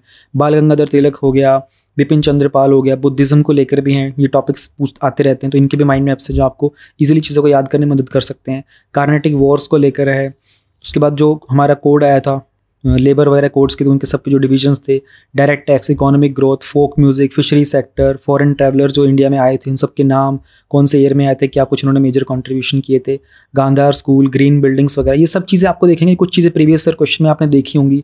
अगर हम इंटरनेशनल रिलेशंस की बात करते हैं देन इंडिया अफगानिस्तान की रिलेशनशिप को देख लो, आप इंडिया भूटान देख लो, and then India Bangladesh, India China, India Maldives, India Myanmar, ऐसे बहुत सारे हैं। 900 प्लस है। महात्मा गांधी, लाला लाजपत राय, जैनिज्म को लेकर, मैरिज को लेकर, और रिसेंटली नेशनल पार्क्स में क्या होता है, वाइल्ड लाइफ सेंचुरीज में क्या कुछ होता है, प्रोटेक्टेड एग्रीकल्चर जोन्स क्या होते हैं, मनरेगा के अंदर क्या कुछ रिफॉर्म्स लाए गए उसमें मनरेगा का भी पार्ट है, सीड इंडस्ट्री, सी लेवल राइज होना, स्कूल्स ऑफ फिलॉसफी जो हम लोग पढ़ते हैं हिस्ट्री में, skill development, soil health scheme को लेकर के, प्रधानमंत्री फसल बीमा योजना हो गया। इतने सारे टॉपिक्स हैं कि जो सब कुछ आपका सिलेबस पॉइंट ऑफ व्यू से कि कोई भी ऐसी चीज़ ना हो, WTO को लेकर के और उसकी क्या कुछ डेवलपमेंट्स होती रहती हैं। हर बार WTO से एक ना एक क्वेश्चन आता ही आता है प्रीलिम्स में। Self employment, state finances, rules of origin का था, FDI पॉलिसी, राष्ट्रीय कृषि योजना, PM किसान सम्मान निधि वगैरह। So all the content which is directly related to your UPSC syllabus जो प्रीलिम्स और मेंस में मिलेगा, स्टैटिक भी है, and then dynamic content is also there. तो यू नो कि आपको टॉपिक में से कौन सी चीज़ पढ़नी, कौन सी इग्नोर करनी, वो वाला पार्ट माइंड मैप से बहुत ईजी हो जाता है। लाइक गगनयान के व्हीकल के बारे में जानना हो, रशियन कनेक्शन क्या है, सिग्निफिकेंस क्या है, तो माइंड मैप से वो चीज़ों को पढ़ना आसान हो जाता है। फिशरी सेक्टर में उसमें इश्यूज़ क्या चल रहे हैं, वेरियस इंटरवेंशन क्या है, रिसेंटली ड्राफ्ट क्या आया था, इस तरीके से ये जो माइंड मैप्स हैं आपके लिए बहुत हेल्पफुल होते हैं, चीज़ों को आसान कर देते हैं। अब मैं आपको निमोनिक्स दिखाता हूँ। तो निमोनिक्स आपको फैक्चुअल चीज़ें याद करने में बहुत ज़्यादा हेल्प करेंगे, जैसे fundamental duties, rights, keyword, directive principle, schedules of constitution. Polity के तो बहुत ज़्यादा हैं, 8 शेड्यूल, क्विक नोट्स, आर्टिकल्स वगैरह को लेकर, इंडियन स्टेट्स का फॉर्मेशन कैसे हुआ, सोर्सेज क्या थे इंडियन कॉन्स्टिट्यूशन के, रिवर्स और डैम प्रोजेक्ट्स कौन से डिफरेंट स्टेट में, different national parks and wild life sanctuaries है किस स्टेट में, थर्मल पावर प्लांट्स कौन से स्टेट्स में, इनको आपको दिखा देता हूँ और भी आगे जाके। फिर बहुत सारे रैंडम भी है प्रिंसिपल्स क्या होते हैं जैनिज्म के, दिल्ली सल्तनत, first 5 year plans, different countries कौन सी कैस्पियन सी के पास, 7 hills of Rome, 7 fields of rainbow revolution, Malacca strait, Adriatic sea की कंट्रीज वगैरह को लेकर। तो there are more than 200 mnemonics जो आपको बहुत सारा फैक्चुअल डेटा याद करने में मदद कर सकते हैं, जिन्हें आप अपनी चीज़ों को, अब देखो ऐसा है कि सबकी अपनी अपनी डिमांड होती है, किसी को फंडामेंटल ड्यूटीज़ वैसे ही याद हो जाती हैं, then they don't need to go through them, but किसी को वाइल्ड लाइफ सेंचुरीज याद करने में बहुत प्रॉब्लम होती है, वो इन डेटा को यूज़ कर सकता है एंड अपनी नीड्स के हिसाब से। इट्स नॉट नेसेसरी कि आपको सब चीज़ें याद करनी, जैसे शेड्यूल्स याद करने हैं टीयर्स ऑफ ओल्ड पीएम के, तो ये इजीली अवेलेबल हो जाएंगे। आपको सिटीजनशिप को लेकर के कैसे एक्वायर करना होता है, तो you can use this word brand करके, बहुत सारी चीज़ें अलग अलग हिसाब से। 92nd अमेंडमेंट में 8 शेड्यूल में 4 लैंग्वेजेस यूज़ की हुई थी, तो उसमें BDMS आप यूज़ कर सकते हो, BDS डिग्री को यूज़ कर सकते हो, कुछ में तो एक चीज़ के दो आपको निमोनिक्स मिलेंगे, ताकि आपको जो याद करने में आसानी हो आप वो यूज़ कर सकते हो। तो कंट्री वाइज थे ये बहुत सारे देखोगे। तो रिवर्स और डैम प्रोजेक्ट्स हैं, ओडिशा के अंदर हैं, तो उसका शॉर्टकट है जलापेट is a mechanic in Odisha, बलीन who lives in Chile, Maha and Hira speaks Odissi language, तो महानदी और हीराकुंड डैम हो गया। तो रिवर के ऊपर कौन सा डैम है उसके हिसाब से भी देर आर मोर देन 200 जो आपको एग्जाम में बहुत यूजफुल रहेंगे। आंसर राइटिंग करते रहें, बहुत सारे जेन्युइन जो कीवर्ड्स होते हैं ना, जैसे कि आप एक 5 pronged अप्रोच यूज़ करोगे तो आप you can mention unilateral, bilateral, subregional, इस तरीके से। Then there are certain things like आप 5F मेंशन करना चाहते हो कहीं पर, तो food, feed, fibre, fuel and fine chemicals. उसी तरीके से आप और भी चीज़ें देखोगे, 4D करना हो, discuss, debate, decide, disruption, from top down to bottom आप, जैसे नीति आयोग में ये चीज़ यूज़ करते हैं। 3S में स्किल, स्केल, स्पीड, ऐसे मोर देन 400 हैं जो डिफरेंट आप GS 1, 2, 3, 4 अपने ऑप्शनल में, एसेज में आप इस तरह के कीवर्ड यूज़ कर सकते हो, जैसे कि साफ नीयत, सही विकास और life cycle based approach, terrorism and talks के not go together, double edge sword, और 3Ps में जो suitable product, transparent process, committed people, ये एथिक्स में यूज़ हो सकता है। 5Is में irrigation, investment, infrastructure, insurance, intensification और wishful thinking, corruption is equal to monopoly plus description minus accountability. 3F मतलब फंड, फंक्शन, ये सब करंट अफेयर में भी बहुत कवर होते हैं, तो वहाँ से सब कलेक्ट किए हुए हैं डिफरेंट टॉपर्स के आंसर की कॉपीज़ में से, and then you can use them in your answer writing. Answer writing की अपनी खुद की चेकलिस्ट भी आप यूज़ कर सकते हो, आप इसको जस्ट गेट प्रिंटेड और फिर आप अपनी प्रेजेंटेशन खुद को टिक कर सकते हो कि ठीक है you have done this part, you have done this part, आपकी हैंड राइटिंग एलिजिबल थी, आपके फैक्ट्स वगैरह थे। इवन आप अपनी ये शीट को प्रिंट करके अपने फ्रेंड को दे सकते हो आपस में, and then your friend can answer it to you कि ठीक है ये वाली चीज़ तुमने ठीक की थी, और एक दूसरे के आप चेक कर सकते हो। उसी तरीके से क्वेश्चन है बहुत सारे मेंस के क्वेश्चन को प्रैक्टिस करने के लिए, तो कुछ उसमें टर्मिनोलॉजीज़ हैं, तो GS 1, 2, 3, 4 को ऐसे अराउंड 400 से ज़्यादा क्वेश्चन है जो आप प्रैक्टिस कर सकते हो। एग्जैक्टली सेम जो प्रीवियस ईयर क्वेश्चन हैं उन्हीं के थीम्स के ऊपर बेस्ड हैं ये, और इट्स जस्ट वेरी इंपॉर्टेंट कि आप इनको वर्बली डिस्कस कर सकते हो, और exactly same theme, same question और सेम क्वेश्चन के कीवर्ड्स भी होते हैं यहाँ पर use. Then we have this daily progress tracker. Daily progress tracker बड़ी गजब की चीज़ है, ये जिन लोगों को अपनी परफॉर्मेंस ट्रैक करने में दिक्कत होती है ना, प्रायोरिटाइज करने में क्या करना चाहिए क्या नहीं करना चाहिए, तो ये जब आप डाउनलोड करोगे ना, उसमें आपको पूरा हाउ टू का वीडियो होगा, उसमें आपको एक्जैक्टली दिखाया होगा मैंने कि आपको यहाँ टास्क में क्या एंटर करना। ये मैंने थोड़ा स्क्रीनशॉट लिया था, तो आई थिंक इसकी क्वालिटी थोड़ी सी आपको डिग्रेडेड दिख रही होगी। इसमें होता क्या है ना, यहाँ पर अपना टास्क मेंशन करते हो, उस टास्क में आपको क्या करना है वो आप यहाँ मेंशन करते हो, उसका एक टारगेट रखते हो, उसमें आप खुद को मार्क्स देते हो, तो आपकी परसेंटेज आपको डेली पता चलती है, आपको 5 दिन का अपना एवरेज पता चलता है, एंड आपका एक ग्राफ प्रिपेयर होता रहता है यहाँ पर, जैसे कि ये रहा आपके सामने। अब आपने पॉलिटी का कोई काम करना था, आपको चैप्टर 5 करना है 2 घंटे में, टोटल आपको 10 मार्क्स थे, आपने खुद को पूरा कर लिया तो 10 मार्क्स दे दिए। तो आपकी फर्स्ट डे का आपने सारे काम कैसे कैसे किए, कोई काम आपने कम किया तो आपने खुद को 7.5 दिए, कोई काम आपने किया ही नहीं तो आपने 0 छोड़ दिया, तो अकॉर्डिंगली आपकी डेली परसेंटेज आपको पता चलती रहेगी। फिर आपको अपने 5 दिन की एवरेज मिल जाएगी कि आपका 5 दिन का 71% था। इस तरीके से अगर आप डेली का देखोगे 5 दिन का आपका 85% से अगर ऊपर जाएगा ना, तो आपकी प्रिपरेशन सही चल रही है। तो ऐसा ही आपको ग्राफ मिलता रहेगा, अच्छा ठीक है डे 1 मेरा ठीक था, डे 2 में नीचे आ गया, देन डे 4 में थोड़ा मैंने इंप्रूव किया, डे 5 में मैंने बहुत इंप्रूव किया। ये ट्रैक करने में बहुत हेल्प करता है। जब आप डाउनलोड करोगे ना ये, तो आपको इसकी एक्सेल फाइल भी मिलेगी और आपको इसमें हाउ टू की वीडियो मिलेगी 5-7 मिनट्स की, उसमें मैंने एक्जैक्टली बता रखा है कहाँ पे क्या टाइप करके आप इसको ईजिली यूज़ कर सकते हो। सेम से पैटर्न के ऊपर अपना एक रिपीटेशन का पाइपलाइन भी होता है, आप उसमें चीज़ें सोने से पहले आपको क्या करना है, सोते हैं से बाद में आपको क्या रिपीट करना है, ताकि आप भूलो ना। देयर आर मैनी थिंग्स जो आपको एक दिन करनी होती है, दूसरे दिन करनी होती है, सुबह शाम। तो ये भी मैंने एक्जैक्टली हाउ टू वीडियो दिखा रखी है। यहाँ पे बहुत ज़्यादा एक्सप्लेन करूँगा तो टाइम लग जाएगा। यहाँ पे एक सैम्पल सा दिखा रखा है कि ऐसा कुछ आपको मिलेगा, फिर हाउ टू वीडियो से आप इसको एडिट करके अपना टॉपिक सेटअप कर सकते हो। कॉन्स्टिट्यूशनल आर्टिकल्स हैं, बहुत जगह यूज़ करने होते हैं। GS2 में तो पूरा का पूरा ही यूज़ करना होता है आपको, तो इनको याद करने के लिए आसान से एक फ्री में एक PDF है साथ में, आप बहुत ईजिली इसमें सर्च कर सकते हो and you can simply use them. Same तरीके से मॉडर्न हिस्ट्री की टाइमलाइन भी 1800 से नाना फडणवीस की डेथ से लेकर के, ये चीज़ें बहुत हेल्पफुल रहती हैं इवन प्रीलिम्स में, मेंस में याद करने के लिए, फैक्चुअल डेटा मेंशन करने के लिए। प्रीवियस ईयर के मेंस के अगर आप क्वेश्चन देखोगे तो दोनों तरीके से हैं। ये टाइप वाइज हैं, लाइक पहले हिस्ट्री में आर्ट एंड कल्चर के, एंशिएंट के अलग से, और सेम ही आपको आगे मिल जाएंगे। ये 1999 से हैं, तो ये पूरा का पूरा पेपर वाइज है, तो दोनों टाइप के आपको मिल जाएंगे। फिर वो आपकी चॉइस है, आप कैसे यूज़ करना चाहते हो। देन वी हैव कोट्स वगैरह। अब जो कोट्स है ना, उनमें एक चीज़, दो चीज़ देखेंगे। एक तो टाइप वाइज हैं, लाइक एजुकेशन के सारे कोट्स हैं, ठीक है, और फिर है ऑथर वाइज, बेसिकली जो लीडर्स वगैरह थे उनके नाम के, लाइक गांधी जी के सारी कोट्स यहाँ पर हैं, अंबेडकर जी की हैं, एरिस्टोटल वगैरह की हैं। इसमें मैंने डिफरेंट क्या किया है, I have tried to put in bringing the smallest quotes. जैसे कि अगर आप ऑफ्रा विनफ्री की देखोगे तो turn your wounds into wisdom, ये बहुत जगह आप यूज़ कर सकते हो। इवन GS 1, 2, 3, 4 ऐसे में ऑप्शन में कहीं यूज़ कर सकते हो।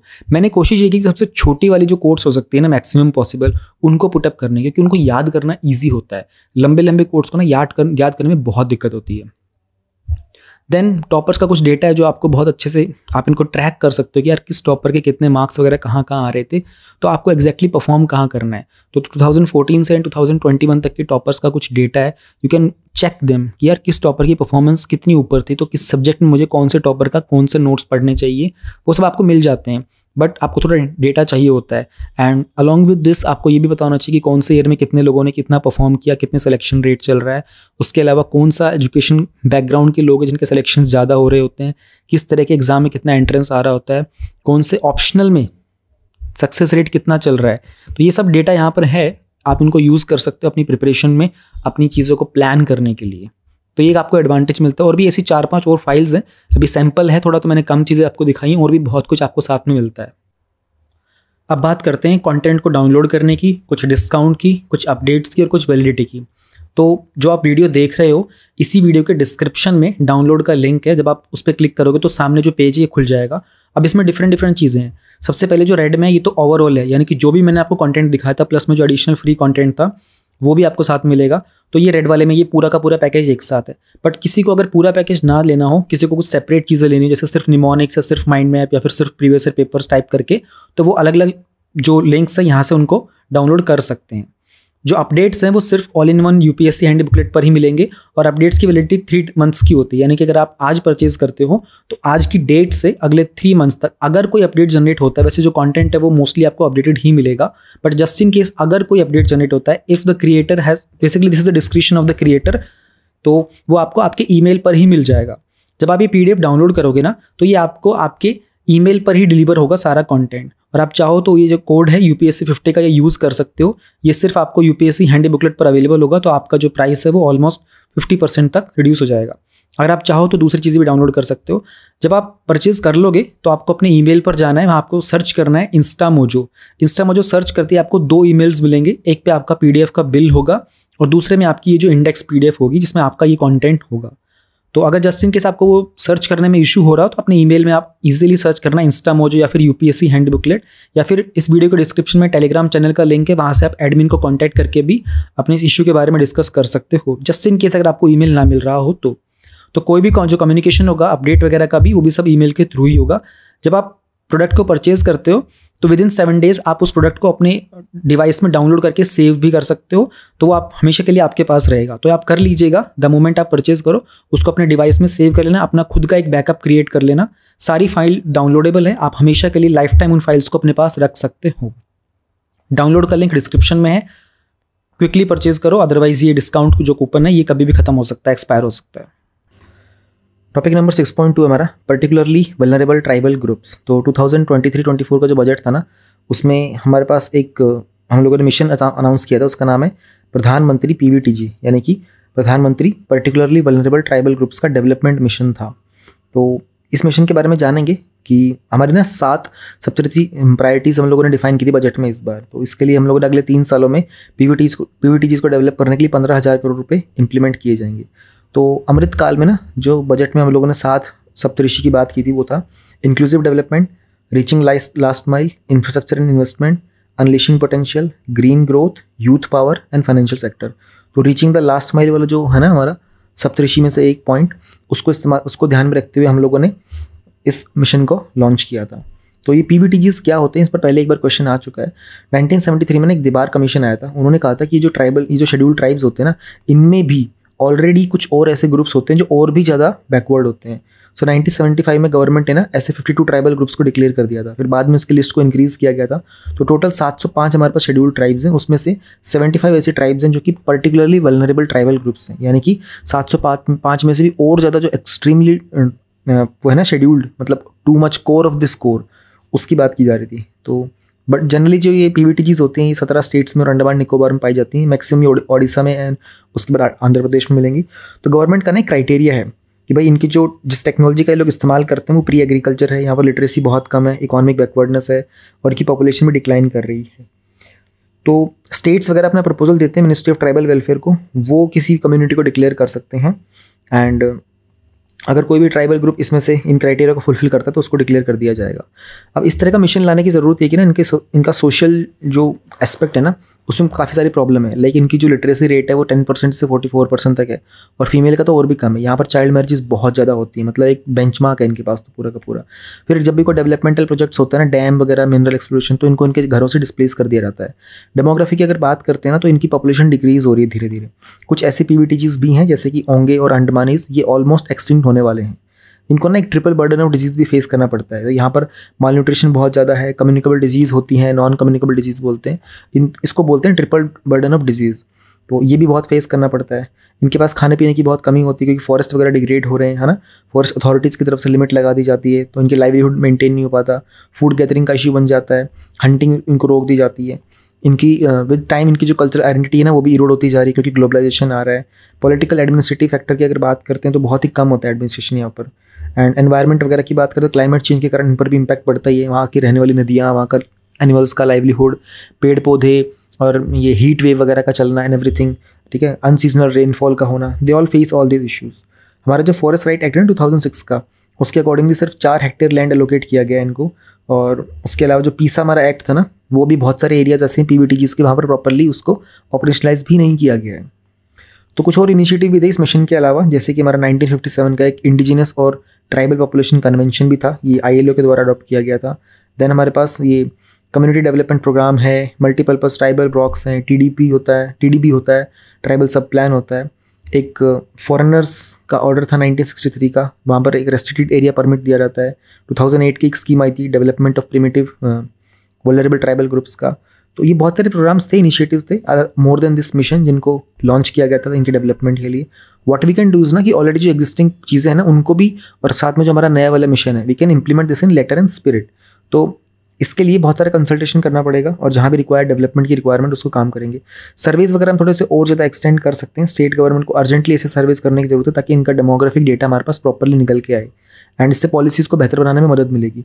जो लिस्ट है उसको अपडेट करने की ज़रूरत है क्योंकि पीवीटीजीज जो है ना वो एक से ज़्यादा स्टेट में स्प्रेड होते हैं। जैसे कि जो बिरहोर होता है ना उसको उसको 4 स्टेट्स में रिकॉग्नाइज किया गया है, लेकिन 10 दूसरे भी ग्रुप में पीवीटीजी के जो सिर्फ 2 स्टेट्स में है, जैसे सहारिया हो गया, कुरुम्बा, कोरबा वगैरह हो गया, एटसेट्रा।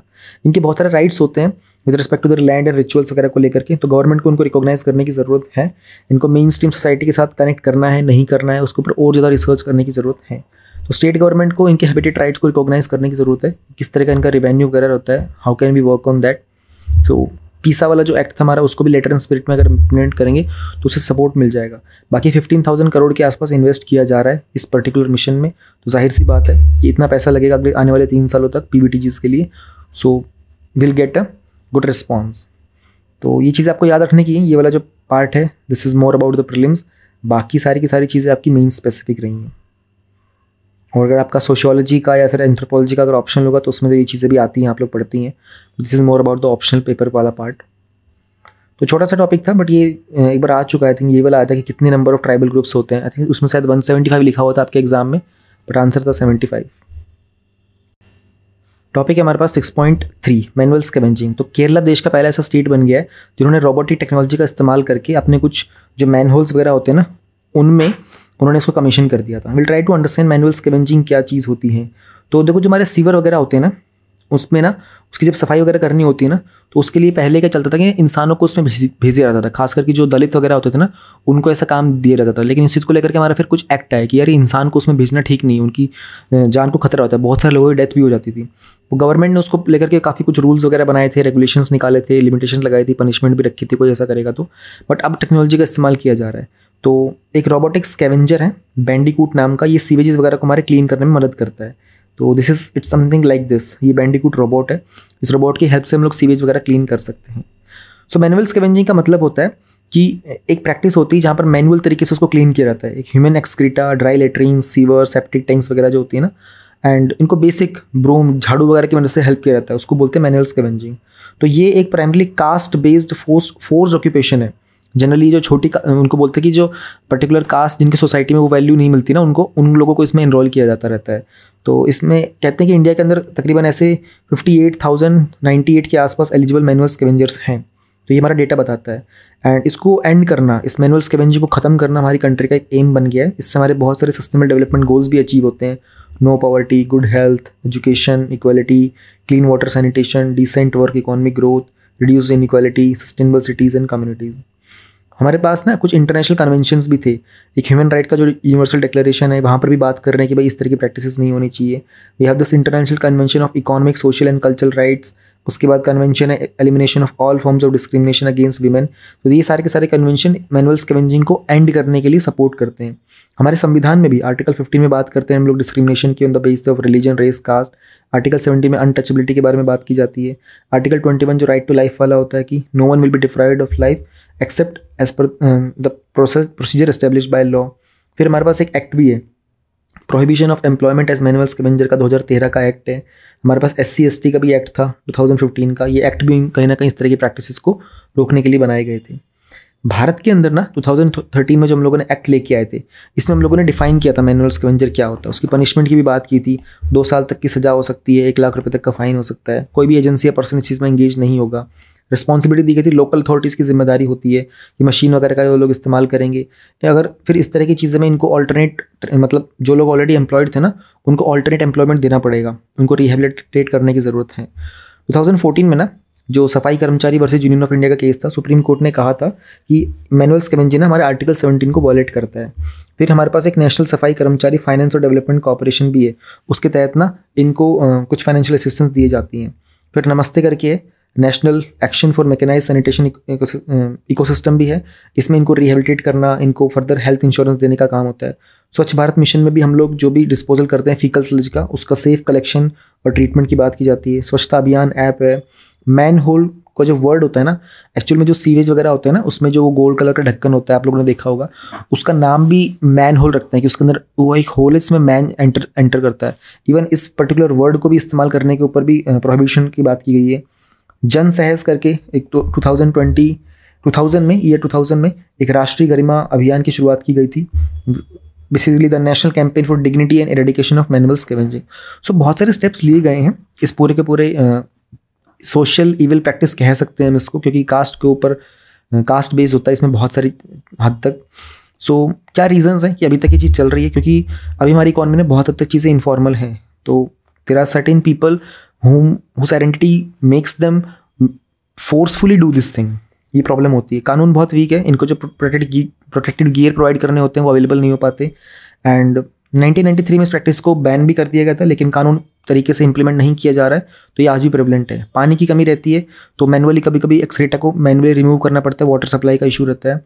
एंड इन लोगों को लोन वगैरह मिल नहीं पाता डिफरेंट स्कीम्स के थ्रू भी, तो इनको रिस्टोरेशन और रिहेबिलिटेशन में प्रॉब्लम होती है। फिर ये ऑर्गेनाइज नहीं होते है ना, इनके कोई ट्रेड यूनियंस की तरह इनके कोई ग्रुप्स नहीं होते, तो इनका कोई एक लार्ज स्केल पर अपनी वॉइस को रेज करना बड़ा इशू बन जाता है। मैकेनाइजेशन, मशीनीकरण की थोड़ी कमी चल रही थी, इसी को लेकर ये टॉपिक है कि केरला ने कैसे एक रोबोटिक टेक्नोलॉजी का इस्तेमाल किया है। तो अगर ये मैकेनाइजेशन हो जाएगा तो ये प्रॉब्लम बहुत हद तक सॉल्व होती चली जाएगी। वी नीड टू अंडरस्टैंड कि क्या कुछ इश्यूज फेस किए जाते हैं। एक तो ना इनकी वर्किंग कंडीशन बड़ी एब्यूसिव होती है, मतलब बहुत ही इल ट्रीटमेंट होता है इन लोगों का।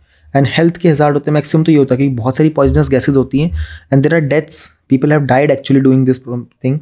कॉन्टिन्यूसली डिस्क्रिमिनेट होते रहते हैं। इनके जो बच्चे होते हैं उनको भी बहुत ज़्यादा डिस्क्रिमिनेशन फेस करना पड़ता है। एंड मैनुअल स्कैवेंजर्स को डिपेंड होना पड़ता है, ठीक है, ऑन हायर कास्ट पीपल, इनको लैंड, फायरवुड एक्सेट्रा के लिए। ये बहुत इस तरह के केसेस होते हैं जिनको इन्हें फेस करना पड़ता है। तो हम क्या कर सकते हैं ना मैनुअल स्कैवेंजिंग को इरेडिकेट करने के लिए, ये तो डिमांड साइड से और एक सप्लाई साइड से। डिमांड साइड से हम लोग क्या कर सकते हैं, वेस्ट का डिस्पोजल ना साइंटिफिक तरीके से करें। तो इसको लेकर के we can have trash in the toilet, that's basically जो क्लॉगिंग वगैरह होती है ना, उसको रोकना स्टार्ट करें, लोगों को अवेयर करें कि इस तरह के डिस्पोजल ना करें। केरला मॉडल को रेप्लिकेट कर सकते हैं, ये टेक्नोलॉजी ड्रिवन सॉल्यूशंस है।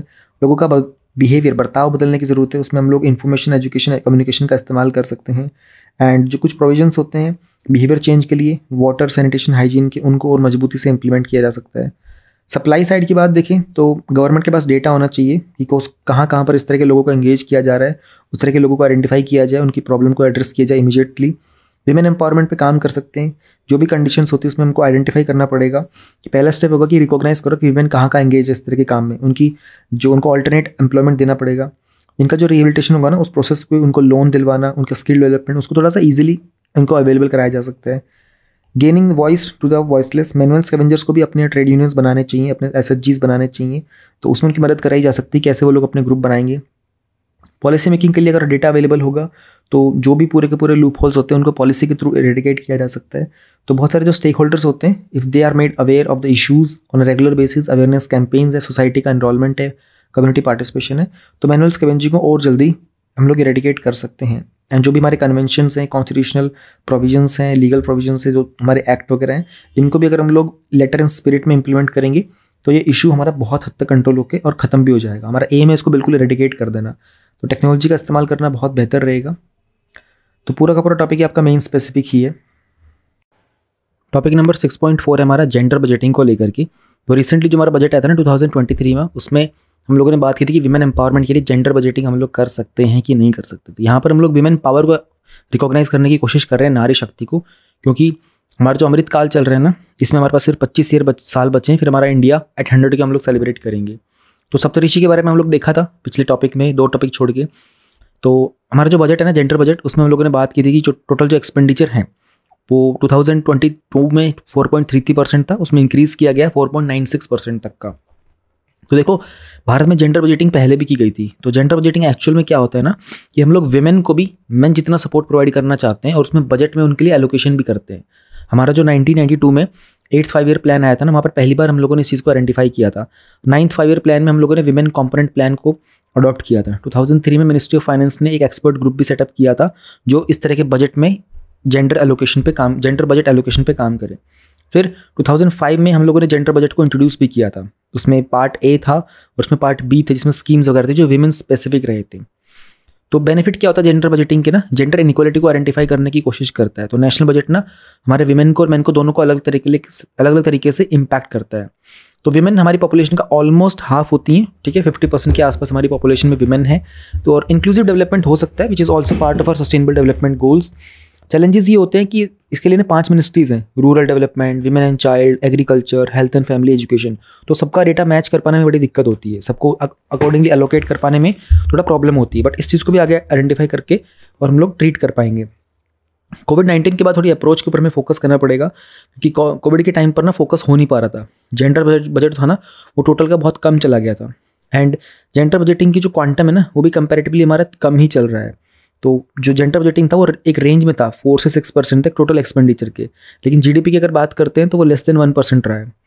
मेथोडोलॉजी के मामले में इसमें ट्रांसपेरेंट मैकेनिज्म लाने की ज़रूरत है। बहुत सारे स्कीम्स के अंदर सजेशन ये है कि जो भी प्रोसेस इसके लिए इस्तेमाल किया जाता है ना, उसको बदलने की ज़रूरत है। हमको रोड मैप बनाना पड़ेगा। We can not just go by simply mentioning it on the paper. हर एक मिनिस्ट्री का डिफरेंट रोड मैप होना चाहिए, फिर उनको बाद में इंटीग्रेट किया जा सकता है। तो जो भी नंबर ऑफ मिनिस्ट्रीज़ हैं उनको 5 से बढ़ा करके और करना चाहिए, क्योंकि हर एक मिनिस्ट्री के डिफरेंट एस्पेक्ट्स होते हैं, women specific and gender specific data set available होने चाहिए। कोई हमको सबका सेग्रीगेट डेटा होना चाहिए हर एक तरह के बजट एलोकेशन में, उसकी मॉनिटरिंग की जानी चाहिए। फिर जो भी हम लोगों ने एलोकेशन किया था उसका इफेक्टिव इंप्लीमेंटेशन भी हो। एंड जो भी हम लोगों ने प्रॉपर बजट एलोकेशन किया था part A and part B में, तो वही 100 की एक 228% का हाइक था पार्ट ए में in comparison to last year. लेकिन पार्ट बी के अंदर 6% का ड्रॉप भी देखने को मिला था। तो जो part A and part B था वो ये था पार्ट ए में डिटेल स्कीम्स होती है जिसमें 100% प्रोविजन होता है विमेन के लिए। पार्ट बी के अंदर वो स्कीम्स होती है जहाँ पर एलोकेशन होता है विमेन के लिए एटलीस्ट 30%। तो ये जो part A and part B 2005 और 6 से स्टार्ट हुआ था ना, इसमें हम लोगों ने देखा कि पार्ट ए में तो इंप्रूवमेंट था, पार्ट बी में ड्रॉप था। सो इस ड्रॉप को हमें आइडेंटिफाई करना है। तो वो छोटा सा टॉपिक था जेंडर बजटिंग का, ये मेन स्पेसिफिक टॉपिक है। और इसमें आपको एथिक्स वाला जो सेक्शन होता है ना GS4, वहाँ के लिए भी कंटेंट है ये। एंड GS3 में आपका जो इकोनॉमी सेक्शन आता है ना, उसके मेंस के क्वेश्चन वहाँ पर भी इस पर सवाल बन सकते हैं आपके। 6.5 विमेन इन वर्कफोर्स। तो रिसेंटली प्रेसिडेंट जो थे ना, उन्होंने अपनी स्पीच में बात की थी कि विमेन का जो वर्कफोर्स में पार्टिसिपेशन है ना, वो कंपैरेटिवली बहुत कम चल रहा है पहले के मुकाबले। तो विल ट्राई टू अंडरस्टैंड कि विमेन का वर्कफोर्स में पार्टिसिपेशन कैसा रहा है और कम कैसे हो रहा है, उसमें किस किस टाइप के इशूज़ आ रहे हैं, कैसे उनको हम लोग हैंडल कर सकते हैं, क्या कुछ इनिशिएटिव्स लिए गए थे सो फार विमेन को वर्कफोर्स में पार्टिसिपेशन इंक्रीज़ करने के लिए। तो पहले ये समझ लेते हैं, ये आपका इकोनॉमी में वैसे पढ़ते तो ही आप, ठीक है ना। White, blue and pink colour jobs क्या होती हैं? तो वाइट जॉब्स वो होती है जहाँ पर काफ़ी हाई पेड होती हैं, हाई स्किल्ड जॉब्स होती हैं एंड वहाँ पर विमेन का रिप्रेजेंटेशन बहुत कम है। ब्लू जॉब्स होती है जहाँ पर मेन डोमिनेट करते हैं, राइट, जैसे मैनुअल लेबर हो गया और मतलब मसल वर्क की रिक्वायरमेंट होती है, तो वहाँ पर भी विमेन का रिप्रेजेंटेशन कम होता है। पिंक जॉब्स जो होती है वहाँ पर विमेन बहुत डोमिनेट करती है, जैसे teaching, retail worker, secretaries, nannies etcetera. तो यहाँ पर जो वेजेस होते हैं ना विमेन के, वो लो होते हैं। तो तीनों सेक्शन में हमने देखा कि विमेन का कहीं रिप्रेजेंटेशन कम है, कहीं पर इनके वेजेस बहुत कम होते हैं। इंपॉर्टेंस ये होती है ना, एक मैकेंसी की रिपोर्ट आई थी, उन्होंने कहा था कि इंडिया को अगर ज़्यादा जेंडर इक्वलिटी को अचीव करना है ना, तो हमारी एनुअल GDP के अंदर ना हमको इंक्रीमेंट करना पड़ेगा 1.4% के हिसाब से। एम्पावरमेंट की अगर बात करते हो, नेशनल फैमिली हेल्थ सर्वे ने कहा था कि विमेन की जो डिसीजन मेकिंग पावर होती है ना, वो घर में ज़्यादा होती है इन कंपैरिजन टू जहाँ पर वो एम्प्लॉयड हैं। इसी के कारण से हम लोगों ने देखा था कि अगर हम इसको इंप्रूव कर देंगे ना, तो हमारा infant mortality rate, maternal mortality rate होगा ना, ये भी इंप्रूव हो जाएगा अकॉर्डिंगली। विमेन का जो पार्टिसिपेशन होता है ना वर्क के अंदर, उसमें उनकी डिफरेंट टाइप की एनर्जीज इन्वॉल्व होती हैं एंड वो multitasking, customer centricity, team work, nurturing वगैरह में बहुत ईजिली स्लिप इन हो जाती है, वो अच्छे से काम कर पाती हैं। तो इनकी स्ट्रेंथ होती है। डेमोग्राफिक डिविडेंड की अगर बात करते हैं तो भारत के अंदर 28 से 30 की ना एक मीडियन एज चलती है। तो यहाँ पर जो यंगर विमेन वर्कफोर्स होती है ना, उनको एडवांटेज होता है। फिर दूसरी कंट्रीज़ के साथ अगर हम लोग इक्वलिटी में जाना चाहते हैं, ग्लोबल कमिटमेंट पे काम करना होता है, तो विमेन जो है भारत के अंदर इन कंपैरिजन टू मैन बहुत कम अर्न करती है। लेकिन देखते हैं साउथ अफ्रीका, ब्राज़ील वगैरह में, चिली में, तो उनमें भी उन कंट्रीज़ के मुकाबले भारत के अंदर महिलाओं की सैलरी जो है ना कंपैरेटिवली कम है। हमारे कुछ सस्टेनेबल डेवलपमेंट गोल्स भी हैं, 1st, 5th, 8th and 10th। तो अगर विमेन पार्टिसिपेशन वर्कफोर्स में इंक्रीज होगा ना, तो ये गोल्स को अचीव करने में भी हमको मदद मिलेगी। क्या कुछ डिस्क्रिपेंसी है in counting the female labour force participation rate? तो एक्सपर्ट्स ने कहा था कि मेजरमेंट के ना कुछ इश्यूज़ हैं। एक तो ओवरऑल जो कैटेगरी से काफ़ी ब्रॉड है, फिर एक सिंगल क्वेश्चन के ऊपर ज़्यादा रिलाई करते हैं हम लोग कि भाई लेबर फोर्स स्टेटस क्या है, और जो भी प्रोडक्टिविटी का वर्क होता है ना, उसमें अप्रोच बहुत लिमिटेड है। ILO का डेटा था, उन्होंने कहा था कि फीमेल का जो लेबर फोर्स पार्टिसिपेशन रेट है ना, वो भारत के अंदर सिर्फ 56.4% था, लेकिन जो ऑफिशियल एस्टिमेट था वो 31.2% के आसपास रहा। तो ये पुराना डेटा है वैसे तो, लेकिन भारत का स्पेसिफिक है, तो ये आपको याद रखना है, ये ज़रूरी डेटा है आपके लिए, इंपॉर्टेंट है। कुछ की हाईलाइट्स थे हमारा 5th जो पीपल लेबर फोर्स सर्वे था उसके, तो ये डेटा आपको याद रखने की ज़रूरत है। अगर आप चाहो तो यहाँ से लिख सकते हो कि अनएम्प्लॉयमेंट रेट विमेन का 3.3% है। पार्टिसिपेशन जो है इंक्रीज़ हुआ था इन कंपैरिजन टू 4th सर्वे, लेकिन अभी भी मेल के मुकाबले तो पीछे चल रहा है। वर्कर पॉपुलेशन रेशियो जो विमेन का है ना, वो 31.7% है, लेकिन जो मेन का है वो 73.8 है। फीमेल का जो लेबर फोर्स पार्टिसिपेशन रेट है वो 32.8 है और मेन का 77.2%। तो ये काफ़ी बड़ा गैप है एंड हम लोग इस डेटा को ज़्यादा इस्तेमाल कर सकते हैं, ज़्यादा इंपॉर्टेंट है। कारण ये है ना विमेन का, क्योंकि वो लेबर मार्केट को ज्वाइन नहीं कर पा रही, उनके पास घर की जिम्मेदारियां होती हैं, उनको सामाजिक नियमों का पालन करना होता है, वो प्रेशर बहुत रहता है उनके ऊपर।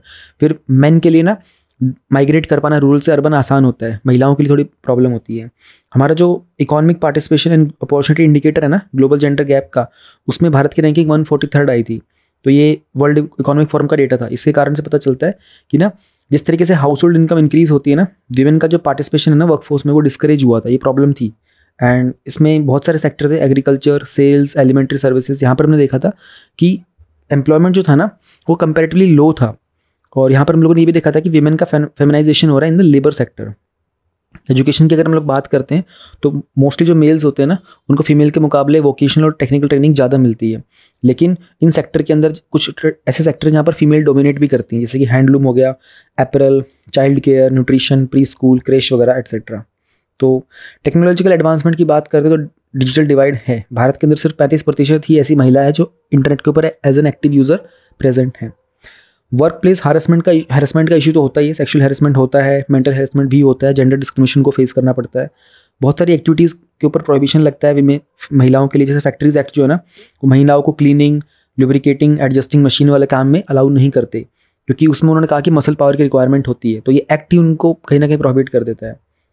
भारत में हम लोगों ने बहुत सारे इनिशिएटिव लिए हैं इस तरह के विमेन का पार्टिसिपेशन वर्कफोर्स में इंक्रीज़ करने के लिए। जैसे स्किल के मामले में हम लोगों ने विमेन का इंडस्ट्रियल ट्रेनिंग इंस्टीट्यूट सेटअप किए, नेशनल वोकेशनल ट्रेनिंग इंस्टीट्यूट लगाए, रीजनल वोकेशनल ट्रेनिंग इंस्टीट्यूट्स हैं। इसके अलावा हमारे लेबर कोड में रिफॉर्म्स लाए गए थे 2020 में। उसमें occupational safety, health and working condition था, उसमें महिलाओं को रात को काम करने की परमिशन दी गई थी।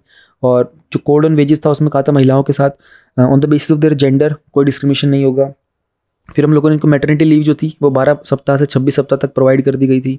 सेफ्टी के मामले में हमारे पास एक sexual harassment at work place का एक्ट बनाया गया था 2013 का। इसके अलावा मिशन शक्ति भी था हमारे पास जो 21-22 में विमेन एम्पावरमेंट के लिए, उनकी सेफ्टी एंड सिक्योरिटी के लिए। तो we have taken steps and we have still the issues जो कि हमारे देश में, भारत में महिलाओं को पार्टिसिपेशन से वर्कफोर्स में कहीं ना कहीं लिमिट करते हैं। हम क्या कर सकते हैं ना, सेंसिटाइजेशन कर सकते हैं, लोगों को जागरूक कर सकते हैं कि पहले से जो एग्जिस्टिंग स्टीरियोटाइप्स है महिलाओं के खिलाफ उसको ख़त्म करके उसमें नई चेतना ला सकते हैं। इंक्लूसिविटी पे काम करेंगे, इक्विटी पे काम करेंगे, टेक्नोलॉजी का, इंक्यूबेशन स्पेस का इस्तेमाल करना, उसमें नई फंडिंग अपॉर्चुनिटीज़ ढूंढ के लाना। हम लोग 4th इंडस्ट्रियल रेवोल्यूशन का इस्तेमाल कर सकते हैं, AI का इस्तेमाल कर सकते हैं। तो टेक्नोलॉजी की हेल्प से हम लोग इस इंक्लूसिविटी एंड इक्विटी को और बेहतर कर सकते हैं। महिलाओं की सेफ्टी के लिए उनको हम लोग पैनिक बटन जैसे ऑप्शन दे सकते हैं। पॉलिसी मेकिंग के लिए जब भी उनके लिए नीतियाँ बनाई जाए तो उसमें इन्फॉर्मेशन बहुत एसेंशियल है, तभी जाकर के हम लोग वेल इन्फॉर्म्ड पॉलिसीज उनके लिए बना सकते हैं। तो ये था टॉपिक हमारा, women specific, women in workforce. Again ये वाला जो सेक्शन है ना कि कौन से टाइप की जॉब क्या होती है, ये आपसे प्रीलिम्स में पूछ सकते हैं भाई। पिंक कॉलर जॉब क्या होती है, वाइट कॉलर जॉब, एंड बाकी डेटा है पीपल लेबर फोर्स सर्वे का, तो ये तो आपको अपने मेन स्पेसिफिक ही है सारा का सारा। सोशल इश्यूज़ में actually mostly topic main specific ही आते हैं। टॉपिक नंबर 6.6 हमारा मेंटल हेल्थ केयर को लेकर के। तो recently national human right commission ने एक रिपोर्ट निकाली थी। उन्होंने कहा था कि बहुत सारे जो गवर्नमेंट के द्वारा रन किए जा रहे मेंटल हेल्थ केयर इंस्टीट्यूशंस है ना, वहाँ पर इनह्यूमन कंडीशन में इनको ट्रीट किया जाता है जो मेंटल हेल्थ पेशेंट्स होते हैं। Will try to understand national human right commission क्या होता है, मेंटल हेल्थ केयर क्या है, भारत में क्या स्टेटस चल रहा है मेंटल हेल्थ केयर का, चैलेंजेस क्या है, देन उसके वे फॉरवर्ड हमारे क्या हो सकते हैं। तो देखो, नेशनल ह्यूमन राइट कमीशन पर पहले सवाल आ चुका है आपका मेंस में भी और प्रीलिम्स में भी। ये मिनिस्ट्री ऑफ होम अफेयर्स के अंदर आता है। ये एक स्टैट्यूटरी बॉडी है, ध्यान रखना, it is not a constitutional body. 1993 में इसको एस्टैब्लिश किया गया था, 2006 में इसमें कुछ अमेंडमेंट भी किए गए थे। कुछ पेरिस प्रिंसिपल्स हैं जहाँ पर हम लोग बात करते हैं for the protection and promotion of human rights, उसके अकॉर्डिंगली हमने इसको कमीशन को बनाया था। सो एक चेयरपर्सन होते हैं इसमें, 5 फुल टाइम मेंबर्स होते हैं और 7 इसमें डीम्ड मेंबर्स होते हैं। इसके पास सिविल कोर्ट की पावर भी होती है as per the code of civil procedure 1908, and खुद का एक इन्वेस्टिगेटिंग स्टाफ होता है जिसको DGP, एक डायरेक्टर जनरल ऑफ पुलिस, उसको हेड करते हैं। वेरी इंपॉर्टेंट टू रिमेंबर, क्योंकि इसका इस्तेमाल करना पड़ेगा आपको। हुआ ये ना कि NHRC ने कुछ ऑब्जर्वेशंस किए, उन्होंने कुछ गवर्नमेंट के फैसिलिटीज़ में गए, ठीक है, एंड कि वहाँ पर मेंटल हेल्थ केयर एक्ट का कितना इंप्लीमेंटेशन हो पा रहा है उस चीज़ को एसेस किया, और उनको पता चला कि वहाँ पर इलीगली कुछ पेशेंट्स को उनके रिकवरी के टाइम के बियॉन्ड रखा जा रहा है। क्या होता है मेंटल हेल्थ केयर? WHO ने कहा था कि मेंटल हेल्थ का मतलब होता है एक स्टेट ऑफ वेलबींग जहाँ पर इंडिविजुअल को अपनी कैपेबिलिटीज़ के बारे में पता होता है, वो नॉर्मल स्ट्रेसेस होते हैं लाइफ, वहाँ पर काम कर पा रहा होता है और कम्युनिटी में कॉन्ट्रीब्यूट भी करता है। जब मेंटल इलनेस होती है तो हम लोग बात करते हैं उसके बायोलॉजिकल, सोशल, साइकोलॉजिकल, हेरिडिटरी और एनवायरमेंटल स्ट्रेसर्स के बारे में, जैसे उसका जेंडर, रेस, आइडेंटिटी, हर चीज़ के ऊपर उसका एक इम्पैक्ट पड़ता है।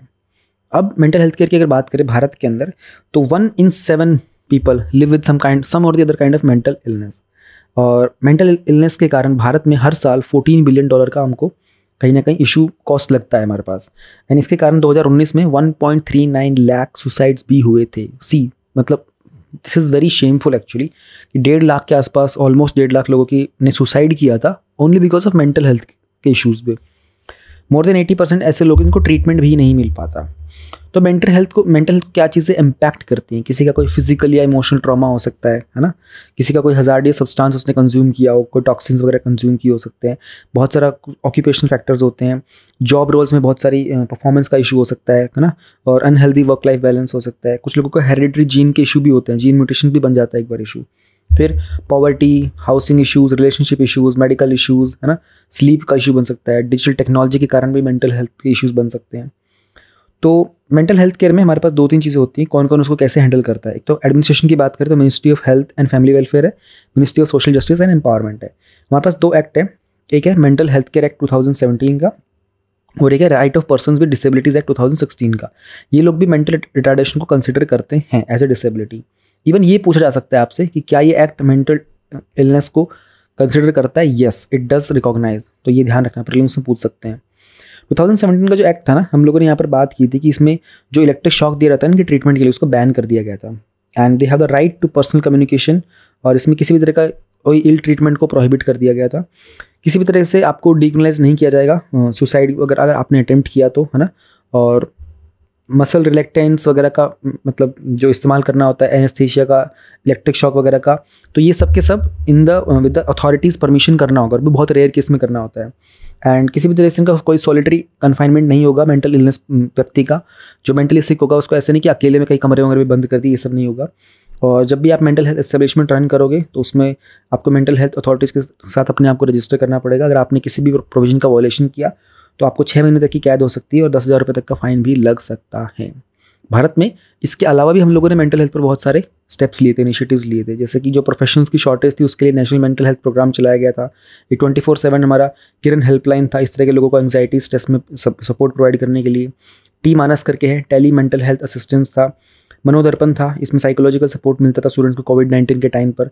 तो मेरे कुछ फ्रेंड्स ने इसका इस्तेमाल किया था। दे सेड कि हाँ, मनोदर्पण काफ़ी यूज़फुल था। तो आप लोग स्टूडेंट्स को और भी प्रमोट कर सकते हो मनोदर्पण के बारे में। ये एक अच्छा इनिशिएटिव था गवर्नमेंट का, मनोदर्पण। देन मूविंग अहेड, हमारे पास क्या चैलेंजेस आ रहे हैं अभी भी। देखो, पेशेंट्स के साथ होता है स्टिग्मा, ठीक है ना, एक तरीके की भावना बन जाती है। तो लोगों को लगता है कि यार मेंटल हेल्थ के मामले में डॉक्टर से मदद मांगना ना थोड़ा डर, थोड़ी घबराहट, थोड़ा टैबू टाइप का बन जाता है। तो इसके कारण उनकी आइसोलेशन और बढ़ जाती है और साइकोलॉजिकल इम्पैक्ट करता है। एंड अक्सर लोगों को देखा गया ड्रॉप आउट करते हुए, अपनी काउंसलिंग वगैरह से ना वो ड्रॉप आउट कर देते हैं, उसको रेगुलर करते नहीं हैं। शॉर्टेज होती डॉक्टर की हमारे पास। WHO ने 2017 में कहा था कि भारत के अंदर ना पर लाख ओनली 0.15 साइकोलॉजिस्ट है, जो कि बहुत ही कम है। डॉक्टर्स की ट्रेनिंग बहुत इनएडिक्वेट होती है ना, उनको आइडेंटिफाई करना, उनको ट्रीट करना बहुत ज़रूरी होता है। प्राइमरी हेल्थ केयर के रिसोर्सेज की प्रॉब्लम होती है, काफ़ी इरेगुलर और इनएडिक्वेट होते हैं। रिहेबिलिटेशन फैसिलिटीज़ का इशू होता है, कम्युनिटी बेस्ड रिहेबिलिटेशन सेंटर्स हमको प्रोवाइड करने पड़ेंगे और ज़्यादा।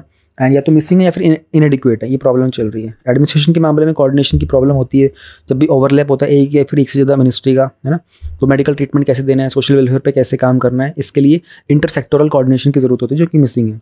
फंड की बहुत प्रॉब्लम है, लेस देन 40% फंड्स एलोकेट किए गए 2015 से 2020 तक, और उसमें मतलब जो एलोकेट किए गए थे ना, उसमें लेस देन 40% जो एलोकेट हुआ था वो यूटिलाइज हुआ था, ये बड़ी प्रॉब्लम थी। रीजनल डिस्पैरिटीज़ है, रूरल एरियाज़ के अंदर लोग जो डॉक्टर्स वगैरह होते हैं वो जाने से थोड़ा सा कतराते हैं, उनको लगता है वहाँ पर अच्छा एक्सपोजर नहीं होगा और फैसिलिटीज़ नहीं होंगी, ठीक है, लाइफस्टाइल का प्रॉब्लम आएगा and all this thing. What we can do ना, हम लोग क्या कर सकते हैं, इस सिचुएशन की गंभीरता को समझना पड़ेगा, इसकी मैपिंग और रिसर्च करने की ज़रूरत है कि भाई हमारे पास क्वालिटी डेटा तो अवेलेबल हो कि प्रॉब्लम है कितनी, प्रॉब्लम का साइज़ क्या है, उसके अकॉर्डिंगली हम लोगों को मेंटल इलनेस की स्क्रीनिंग करनी पड़ेगी, उसके अकॉर्डिंगली उसके बेंचमार्क सेटअप करने पड़ेंगे। इसकी लिटरेसी प्रोवाइड करना बहुत ज़रूरी है, लोगों को पता तो होना चाहिए कि भाई ये इट्स अवेयरनेस प्रोग्राम होने चाहिए। And how can we have more intervention in the mental health. तो जो भी अवेयरनेस की कमी है, लोग इसको थोड़ा मिसजज करते हैं, इसको नज़रअंदाज करते हैं, है ना, उनको आइडेंटिफाई करना पड़ेगा। लोगों का मेंटल हेल्थ को लेकर के जो नोशन है, जो अंडरस्टैंडिंग है, उसको और बेहतर करने की ज़रूरत है, उसको अर्जेंटली काउंटर करना पड़ेगा। जो भी काउंसलिंग सेशंस होते हैं उनको थोड़ी सी कॉस्ट कम करनी पड़ेगी। या this is also very costly, बहुत महंगे महंगे सेशंस होते हैं, 4-4, 5-5 हज़ार रुपये का एक सेशन होता है इसमें साइकोलॉजिस्ट के साथ, तो उसको थोड़ा सस्ता करना पड़ेगा। फाइनेंसिंग का इशू रहता है, एंड जो भी बजट था उसमें से ऑलमोस्ट 932 करोड़ के आसपास इसमें एलोकेट किया गया था, तो इसको बढ़ाना पड़ेगा क्योंकि तो बहुत ही कम था। एडमिनिस्ट्रेटिव रिफॉर्म्स के अंदर बॉटम अप स्ट्रेटजी को इम्प्लीमेंट कर सकते हैं ताकि रिप्रोडक्टिव और चाइल्ड हेल्थ को पैरेलल लेकर के इसमें हम लोग लेके चलें, और विलेज लेवल के ऊपर जो हॉस्पिटल्स वगैरह होते हैं उनको भी हम लोग अपडेट करना पड़ेगा, उनको स्ट्रेंथन करना पड़ेगा। इंटरसेक्टोरल कोऑर्डिनेशन पे काम करना पड़ेगा सोशल वेलफेयर डिपार्टमेंट्स में भी। Shifting the care from institution to community, है ना, आउट पेशेंट सर्विसेज को और ज़्यादा बॉल्स्टर करना पड़ेगा, कॉम्प्रिहेंसिव अप्रोच पे काम करना पड़ेगा। So Kerala is the only state जहाँ पर 100% डिस्ट्रिक्ट में मेंटल हेल्थ प्रोग्राम की कवरेज की गई है। तो जो भी यहाँ पर डिस्ट्रिक्ट्स हैं ना, वहाँ पर साइकेट्री यूनिट्स हैं, तो या तो जनरल हॉस्पिटल में या फिर डिस्ट्रिक्ट हॉस्पिटल में है। एंड तो ये बहुत इंपॉर्टेंट है, एक अच्छा एग्जाम्पल है केरला का। यहाँ पर देखो, केरला का ऊपर हम लोगों ने एक एग्जाम्पल देखा मैनुअल स्कैवेंजिंग में, यहाँ पर देख लें मेंटल हेल्थ में। तो ये एग्जाम्पल आप याद रखा करें। These things need to be implemented in a sincere way. जब भी आपका एग्जाम होता है तो आंसर राइटिंग में आप इनको ज़रूर मेंशन करें, नंबर तो इन्हीं के मिलेंगे देखो आपको। तो ये था टॉपिक हमारा मेंटल हेल्थ केयर का। टॉपिक नंबर 6.7 हमारा न्यू ऑर्गन ट्रांसप्लांटेशन गाइडलाइंस आई थी। तो recently ministry of health and family welfare ने ना कुछ चेंजेस किए थे इस तरह की गाइडलाइंस में। तो नई गाइडलाइंस क्या उनको भी समझेंगे, पुरानी गाइडलाइंस क्या थी उसको भी समझेंगे, ऑर्गन डोनेशन ट्रांसप्लांटेशन इंडिया में कैसे होता है, क्या स्टेटस है, क्या लॉज है, रिक्वायरमेंट क्यों है, will try to understand. Issues क्या है इसमें, एथिकल इशूज़ क्या है वो भी देखेंगे। एंड इसके अलावा नेशनल एक ऑर्गन ट्रांसप्लांट प्रोग्राम है हमारा, कुछ सजेशंस भी देखेंगे इसको और बेहतर कैसे कर सकते हैं। सबसे पहले तो national organ and tissue transplant की ऑर्गेनाइजेशन है, इसको हम लोग बोलते हैं Noto. It comes under ministry of health and family welfare. तो ये एपेक्स सेंटर, एपेक्स मतलब टॉप पे नंबर 1 सेंटर है भारत में इस तरह की कोई भी ऑर्गन एंड टिश्यूज़ की जो भी एक्टिविटीज़ होती है उन सबके कोऑर्डिनेशन एंड नेटवर्किंग के लिए। तो भारत के अंदर ये एक रजिस्ट्री का काम करता है, सारे रिकॉर्ड्स यहाँ पर होते हैं, सारी गाइडलाइंस एंड पॉलिसीज प्रोटोकॉल्स इनके पास होते हैं। इसके डिवीजन है, एक इसका डिवीजन है national human organ tissue removal and storage network है। फिर हमारे पास नेशनल बायोमेटेरियल सेंटर भी है जो कि इसी के अंडर सेटअप किया गया एट न्यू दिल्ली। तो जो नई गाइडलाइंस थी उससे पहले जरा ये देख लेते हैं। देखो, ऑर्गन डोनेट करना, ऑर्गन का ट्रांसप्लांट करना, यानी कि एक व्यक्ति की बॉडी से एक ऑर्गन को निकाल करके, ठीक है, सर्जिकली उसको दूसरे इंसान की, व्यक्ति की जो रिसिपिएंट होता है उसकी बॉडी में लगाना, क्योंकि जो रिसिपिएंट होता है उसका कोई ऑर्गन फेल हो चुका है। तो या तो it can be done from a living donor या फ्रॉम डिजीज डोनर, जो व्यक्ति जिंदा है उसकी बॉडी से भी ऑर्गन निकाला जा सकता है, जिस व्यक्ति की मृत्यु हो चुकी है उसकी बॉडी से भी निकाला जा सकता है। भारत ट्रांसप्लांट के मामले में वर्ल्ड में 3rd लार्जेस्ट है और 17% के आसपास ट्रांसप्लांट होते हैं वो डिजीज़, यानी कि जिनकी मृत्यु हो चुकी है उनके शरीर से निकाले जाते हैं। हर साल तकरीबन 1.5 से 2 लाख लोग ऐसे होते हैं जो अपना किडनी ट्रांसप्लांट कराते हैं। तो भारत में इसकी ज़रूरत इसलिए है क्योंकि ऑर्गन रेसिपिएंट की लिस्ट विल बी स्ट्रीमलाइन, ठीक है, इसलिए हम लोगों को इस तरह की चीज़ों के ऊपर एक पॉलिसी बनाने की ज़रूरत है। फिर ऑर्गन डोनेशन का जो एक्सेप्टेंस रेट है उसको इंप्रूव करने के लिए पॉलिसी बनानी पड़ेगी। कीरियाट्रिक पॉल्यूशन, ठीक है, जो वृद्ध लोग हैं वो उनकी मात्रा बढ़ती जा रही है। फिर इस तरह के फैसिलिटीज़ का अवेलेबल होना, उनको अफोर्डेबल करना बहुत ज़रूरी है। तो हम लोगों को एक 1 नेशन 1 पॉलिसी बनाने की ज़रूरत है for the organ donation and transplantation in India. अभी तक क्या कुछ लॉज एंड रेगुलेशन थे, 1994 का एक लॉ है हमारे पास, transplantation of human organs act, जो इस तरह के रिमूवल एंड स्टोरेज के ऊपर काम करता है। तो उन्होंने कहा कि जब ब्रेन डेथ हो जाती है ना, उसको भी एक फॉर्म ऑफ डेथ माना जाएगा, ठीक है, and made the sale of organs as a punishable offence. Okay fine, इन्होंने ही इनके अकॉर्डिंगली नोटो सेटअप किया गया था और नोटो के साथ साथ नोटो था नेशनल लेवल पर, सोटो था स्टेट लेवल के ऊपर। फिर हम लोगों ने इसमें अमेंडमेंट किया था 2011 वाला, जो 11 में अमेंडमेंट किया था, फिर इसके रूल्स भी आए थे 2014 में। तो एक नेशनल नेटवर्क बनाया था कोऑर्डिनेशन के लिए, एंड जो डोनर का पूल था इसमें grand parents and grand children को ऐड कर दिया गया था। एक ट्रांसप्लांट कोऑर्डिनेटर को भी अपॉइंट करने की बात की गई थी, हर एक हॉस्पिटल को अपॉइंट करना पड़ेगा, हॉस्पिटल का रेगुलेशन भी किया जाएगा। तो ये एक्ट हमारे लिए जानना बहुत ज़रूरी है। नई गाइडलाइंस क्या है, आपकी डोमिसाइल की रिक्वायरमेंट नहीं होगी। जो भी सिटीजन होगा ना, आप किसी भी स्टेट से रजिस्टर कर सकते हो, ठीक है ना। आपको डोमिसाइल का जो कॉन्सेप्ट था कि इस किस जगह के रहने वाले हो, यहीं से डोनेट करोगे, वो चीज़ हटा दी गई है। अपर एज लिमिट थी, तो जो नई गाइडलाइंस है वो कहती हैं कि आप दोज अबव 65 ईयर्स, ठीक है ना, they can receive an organ for transplantation from a disease donor, जिसकी मृत्यु हो चुकी है उससे आप एक ऑर्गन रिसीव कर सकते हो।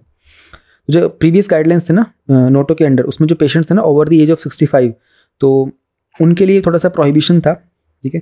आपको रजिस्ट्रेशन फीस भी नहीं लगेगी, तो सेंटर ने कहा कि जो गवर्नमेंट है ना वो कोई फीस नहीं लेगी एक पेशेंट को रजिस्टर करने के लिए। तो ये सारे के सारे जो डेवलपमेंट थे क्यों आए थे, क्योंकि गवर्नमेंट इस पर काम करना चाह रही है, 1 नेशन 1 पॉलिसी बनाना चाहती है इस चीज़ की, दैट्स वाई।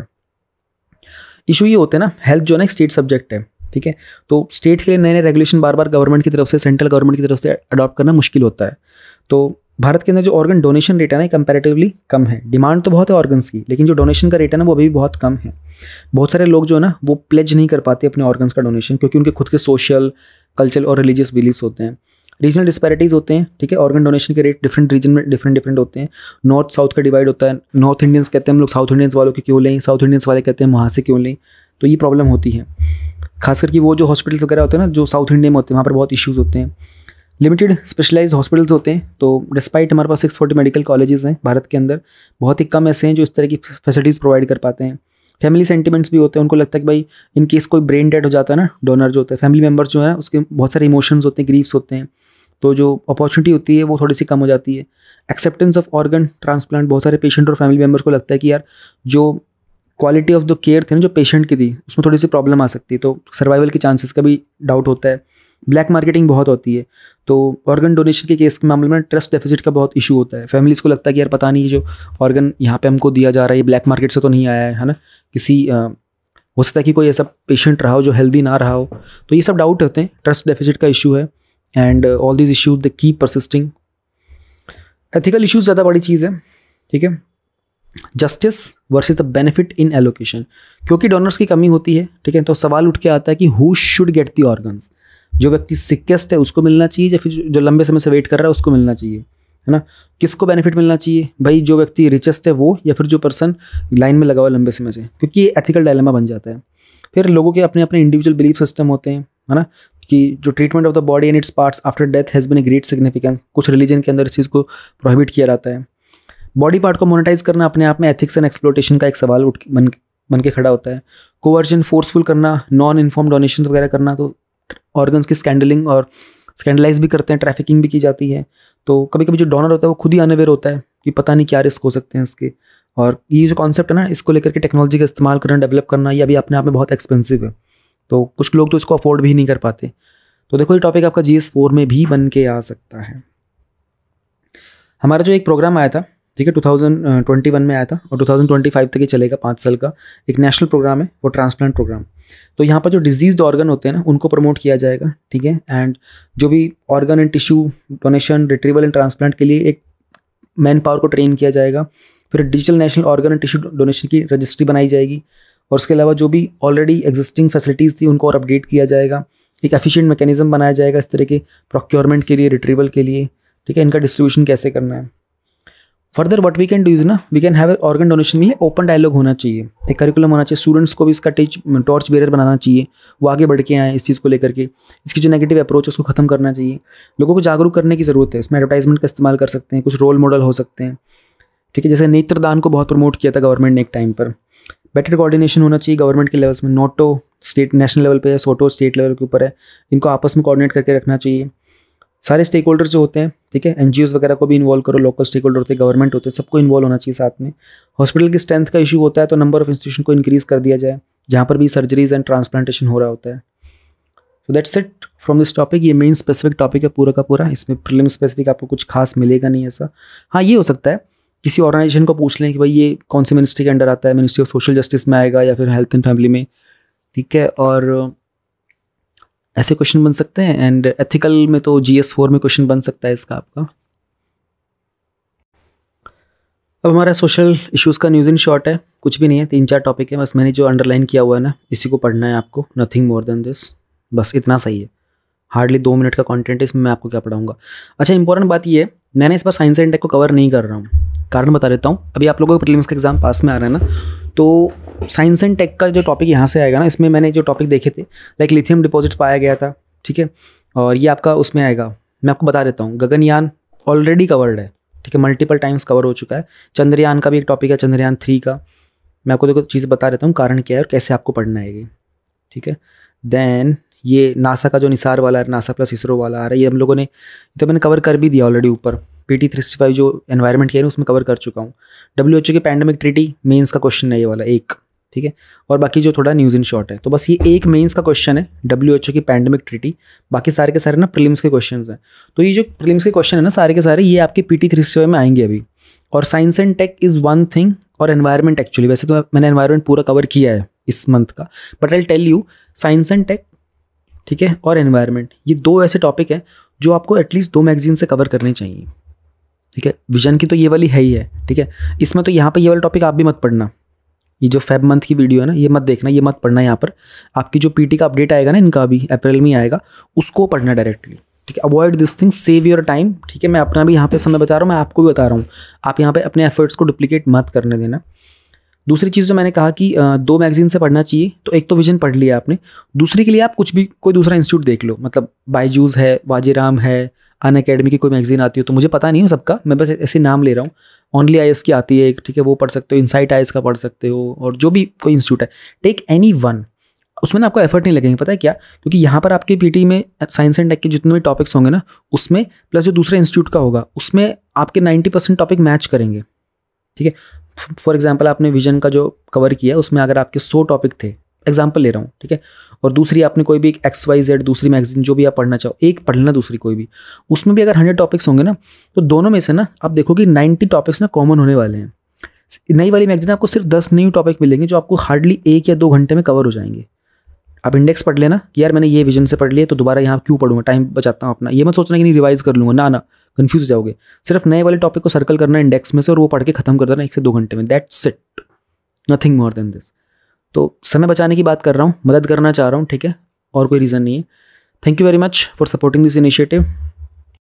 रिसेंटली जो मेंस का एग्जाम हुआ था उसमें मोर देन 20 क्वेश्चंस थे जो इन गिवन माइंड मैप से डूएबल थे। अगर आपको भी इस तरह के माइंड मैप्स कलेक्ट करने हैं and you want more than 900 of such mind maps जो आपको एग्जाम में एक एक्स्ट्रा एज दे सकते हैं, then download link of all these 900+ mind maps is given in the description of this video.